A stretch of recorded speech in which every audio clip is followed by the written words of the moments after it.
Welcome to this week's tip, Roll with Safety. Today we need to talk about how we can speak up more often and better. Today's tip comes to you from Houston, Texas, where we need to talk about speaking up more often, more frequently, and how do we do that in a comfortable manner. So there's a few steps that we can follow and that we can think of when speaking to other people in awkward situations. One of the first things that comes to mind, and one of the first things that we need to do when talking to other people, is to remember that when we go and talk to other people, we need to not save our own face. Whenever we approach somebody in an awkward situation, doing an unsafe act, remember that we're out for their benefit, not for ours, and to approach them in a good manner, using good vocabulary and speaking positively.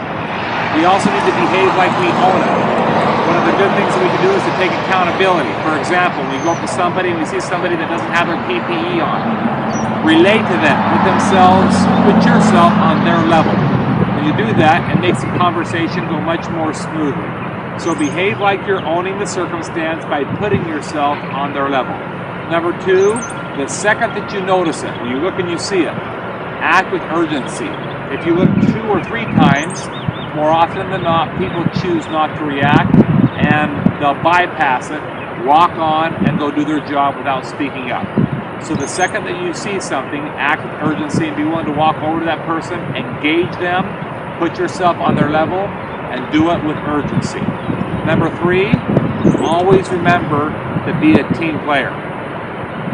Here at our sites, we are team players. We're not in it for the paycheck. When we're team players, we remember that it's family first. Put your family first and become part of the team.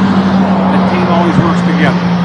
Remember that principle. That's principle number 3. And finally, principle number 4, the results will take care of themselves. If you do the first 3, the 4th one will take care of itself. So let's recap again real quick. The second that you see an act that's unsafe, I want you to behave like you own it. Number 2, act with urgency. Don't wait, don't think about it twice, be willing to go over and engage immediately. Be proactive rather than reactive. Number 3, remember that you're part of a team. Family first. And number 4, the results. They'll take care of themselves. So when you see people doing things that are unsafe, or how about this, when you see somebody doing something that's absolutely exceptional, going above and beyond their job, be proactive. Go up to them and let them know.